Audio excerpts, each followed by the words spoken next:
Nibarwa itunguranye imaze gushyirwa hanze na Bwana Faustin Twagiramungu yigeze kuba minisitiri w'intebe mu gihugu cy'u Rwanda, akaba yaraje kuva mu gihugu cy'u Rwanda akajya kuba hanze y'igihugu cy'u Rwanda. Nibarwa yagize ati ibaruwa ifunguye igenebwa na Ngirente Edouard minisitiri w'intebe wa Repubulika y'u Rwanda, ikaba ari ibaruwa yashyizwe hanze ku itariki ya 1 z'ukwezi kwa 11/2021.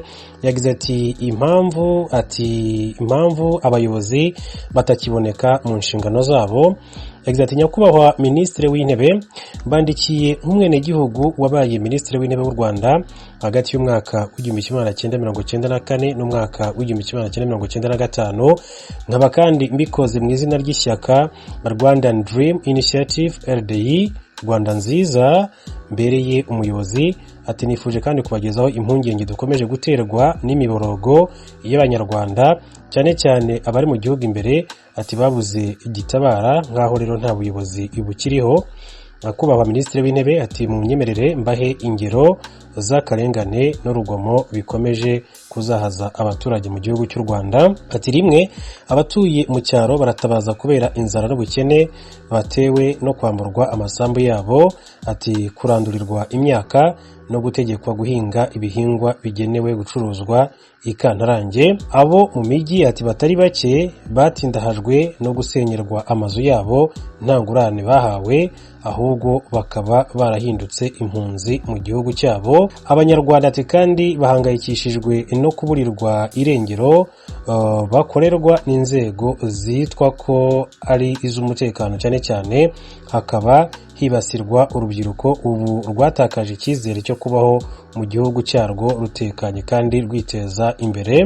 Ati urusasu rukomeje kuvuza ubuhuha, abana b'u Rwanda, ati bakaraswa, ati ku maherere, ati ari ababeshyewe ko bashatse gutoroka atamagereza cyangwa se abazira ko bari bagiye kwambuka imipaka, ati bagenzwa no gushaka amaramuko mu bihugu bituranye n'igihugu cy'u Rwanda. Ati kubera ibyo bibazo rero byose, ati n'ibindi tutarondoye, abaturage ntibahwemye gutakambira abayobozi kugera ku mukuru w'igihugu, ariko bahize mu kangaratete, ati kubera kubura gugitabara. Ati niyo mpamvu rero tubasabye dukomeje ko mwasobanurira rubanda uko ibintu biteye mu by'ukuri. Ati dore ko imyaka igiye kuba 2 yose hari inzego z'ubuyobozi bw'igihugu zitagikora cyangwa se abayobozi batakiboneka mu nshingano zabo, hirengagijwe ibiteganywa n'itegeko nshinga, ati n'andi mategeko arishamikiyeho. Ati ibisobanuro bikenewe rero mu buryo bwihutirwa, ati nibirebana n'ibibazo abanyarwanda bakomeje kwibaza ku nzego nkuru z'ubuyobozi bw'igihugu zitagikora, ati cyane cyane perezida wa Repubulika, inteko ishinga amategeko ndetse na guverinoma. Ati biravuga ko hashize amezi arenga 18 abagize inteko ishinga amategeko umutwe w'abadepite n'uwa Sena kimwe n'inama y'abaminisitiri bahejejwe mu ngo zabo kubera iki, ati badaterana imbona nkubone ngo bakemure ibibazo by'abaturage. Ati kandi twumva hirya no hino mu gihugu amastade y'imikino ahuriramo ibihumbi by'abantu, amasoko, amazu y'urunywero, ati n'urubyiniro, ati byarafunguwe ndetse u Rwanda rukakira amarushanwa mpuzamahanga. None se ibibazo by'abanyarwanda byakemuka bite mu gihe abitwa intumwa za rubanda badaterana ngo babifatire imyanzuro? Ati birazwi ko perezida wa Repubulika ari we ukuriye inzego zose z'igihugu, ni nawe izo nzego zishingiyeho, ati mu mikorere yazo. Ati ikibazo ni uko imyaka 2 igiye kurangira nta muturage uramuca iryera. Ati mbona nkubone, ati abanyarwanda mu bibazo bibugarije, ati bamwumva gusa mu manama yo kwikoranabuhanga ahuriramo n'abanyamahanga, bakamubona no ku mafoto, ati yakorewe mu rugwiro. Ati ibyo rero bikaba birushaho gutera urujijo no kwibaza byinshi, ati kuko nta foto ya perezida ishobora kuboneka yafotowe n'ikinyamakuru cyigenga nk'uko bakomeza kugenda babigarukaho muri baruwa ikomeye cyane yanditswe na Bwana Faustin Twagiramungu yigeze kuba minisitiri w'intebe mu gihugu cy'u Rwanda. Ikindi, ati ikirushijeho gutera impungenge ni uko tubona hari abantu, ati bihaye gukora inshingano z'umukuru w'igihugu kandi nta tegeko ribahera ububasha. Ataha twavuga nk'inzego za gisirikare zihaye ububasha bwo gushyira abanyarwanda muri guma mu rugo nta buryo bahawe ati bwo kubona ibibatunga. Ati byaragaragaye kandi ko inshingano za perezida zo guhagararira u Rwanda mu ruhando mpuzamahanga, kwakira abakuru b'ibihugu, gushyikirizwa impapuro zemerera abambasaderi guhagararira ibihugu byabo mu Rwanda zigaruriwe na Minisitiri w'Ububanyi n'Amahanga. Ese musobanura mute ko Vincent Biruta asimbura perezida wa Repubulika mu buryo bwa magendu? Ati inama z'abaminisitiri bivugwa ko ziba zayobowe na perezida wa Repubulika ngo akoresheje ikoranabuhanga, ariko ibyemezo bifatiwemo Minisitiri w'Intebe akaba ari we wenyine ubishyiraho umukono mu izina rya perezida. None se perezida wa Repubulika ayobora inama ariko akananirwa gushyira ibyavuye muri izo nama ho umukono? Ati ikindi gitangaje ni uko mu minsi ishize amategeko ateka ati mudashobora gusinya mu izina rya perezida asohoka adasinye. Ati mbega nta gaciro afite imbere y'amategeko ariko agashyirwa mu bikorwa. Ati urugero n'amategeko ateka yahinduriye imirimo cyangwa se akazamura mu ntera abayobozi ba gisivile n'aba gisirikare yasohotse nta mukono uriho. Ati nyamara agahita yubahirizwa. Ati musobanura mute ko umukuru w'igihugu adasinya inyandiko zikomeye nk'izo ngizo? Ati nyakubahwa Minisitiri w'Intebe rero ati mu izina ati muzi neza ko itegeko nshinga rya Repubulika y'u Rwanda mu ngingo yaryo y'105 riteganya uko perezida wa Repubulika asigarirwaho mu gihe adashoboye gukora inshingano ze mu gihe gito. Ati rigateganya nuko asimburwa mu gihe adashoboye gukomeza imirimo ye bitewe n'impamvu zitandukanye. Ati Minisitiri w'Intebe rero niwe usigariraho perezida by'igihe gito, perezida wa Sena akamusimbura iminsi 90. Ati mu gihe rero atagishoboye gukomeza imirimo igihugu cyamushinze.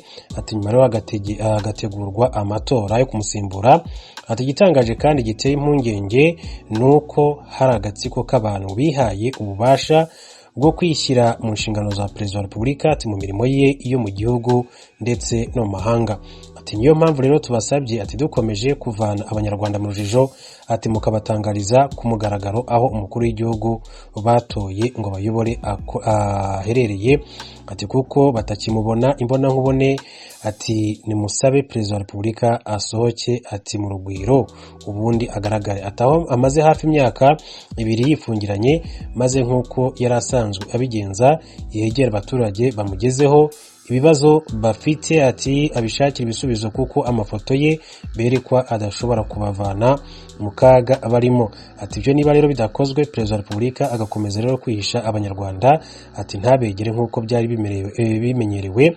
Ati bizarushaho gushimangira amakuru yibaza ku buzima bwe. Ati bityo rero ati byumvikane ko atagishoboye kuyobora igihugu cy'u Rwanda.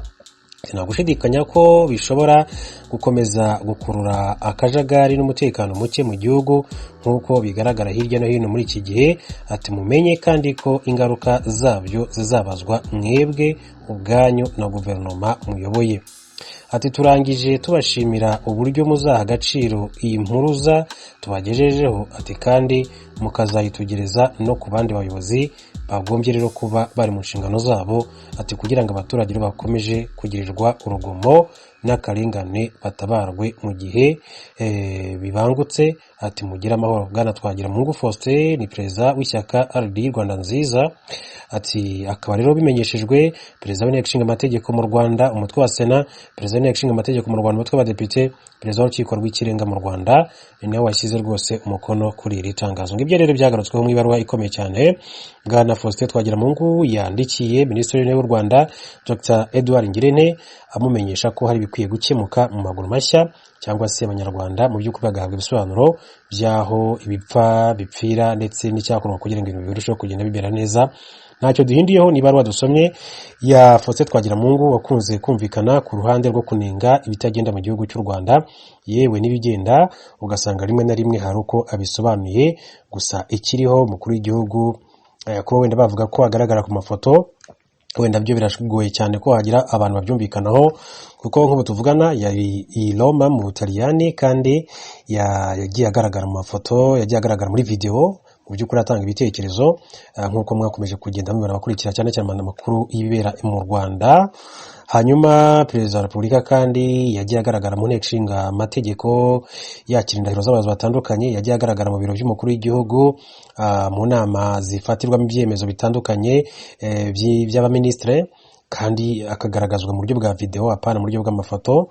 Sinibaza rero impamvu bavuga yuko atagaragara. Reka tuve kuri inkuru ya bwana Faustin Twagiramungu dukomeze tubira hamwe n'andi makuru make yakomeje kugenda avuga. Lieutenant Colonel Dr Guido Rugumire wigeze kuba mu buyobozi bukuru bw'ibitaro bya Kanombe yaje kwitaba Imana aciye iminsi igera kuri 4 akabaza gushyingurwa kuri uyu uwa mbere nk'uko aya makuru abivuga. Umugore witwa Teddy Gacinya yabwiye kimwe mu bitangazamakuru byandika bikorera imbere mu gihugu cy'u Rwanda ko yari amaze igihe arwaye aza kwitaba Imana kuwa gatatu tariki 27 Ukwakira 2021. Yagize ati yafatiwe n'uburwayi Addis Ababa muri Ethiopia, ati mu muryango wa Afurika yunze ubumwe aho yakoraga. Lieutenant Colonel Dr Rugumire akaba yarabaye mu buyobozi bukuru bwa Kanombe muri 2011 mbere yuko ahabwa izindi nshingano mu muryango wa Afurika yunze ubumwe. Yasezeweho rero mu gisirikare mu Kwakira, akaba aribwo yasezerewe mu gisirikare mu Kwakira na 13.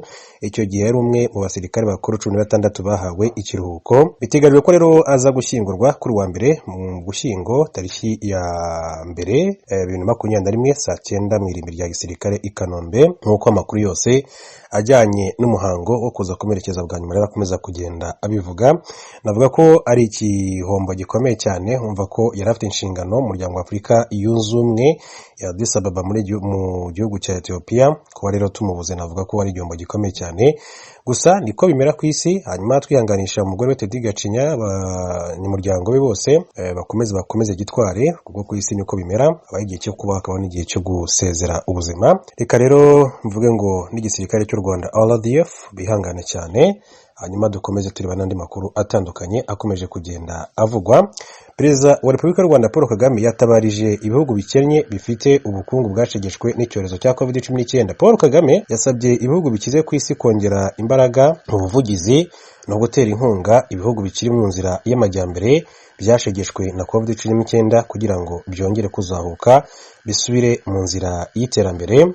Yabitangaje kuri iki cyumweru i Roma mu Butaliyani ahateraniye inama ihuza abakuru b'ibihugu 20 bikize ku isi G20. Mu kiganiro cyagarutse ku kubaka iterambere rirambye, Perezida w'u Rwanda Paul Kagame yashimye umwanzuro wafashwe muri Kanama uyu mwaka n'abaminisitiri ndetse kandi n'abaguverineri ba banki nkuru z'ibihugu bigize G20 nk'uko yabigarutseho. Aba bayobozi biyemeje kongerera ikigega mpuzamahanga cy'imari IMF miliyari 650 z'amadolari kugira ngo kibashe kurushaho gufasha abanyamuryango bacyo kuzahura ubukungu bwasubijwe inyuma n'icyorezo cya COVID-19. Perezida Paul Kagame yavuze ko ari umwanzuro mwiza wafashwe, gusa asaba ko harebwa ku gufasha by'umwihariko ibihugu bikiri mu nzira y'amajyambere bifite ubukungu bwahungabanye. Ati ni intambwe nziza mu gukemura ikibazo cy'amikoro nubwo hakenewe menshi. Ati miliyari 21 z'amadolari y'Amerika muri IMF niyo yagenewe ibihugu biri mu nzira y'amajyambere. Turasaba ko yakongerwa hagendewe ku bikenewe. Perezida Paul Kagame akaba yavuze ko iyi ngoboka yo kuzahura ubukungu ari ingenzi cyane cyane ku rubyiruko n'abagore. Ati bizafasha mu kwihutisha izahuka ry'ubukungu mu bihugu bidafite ibigega nzahurabukungu.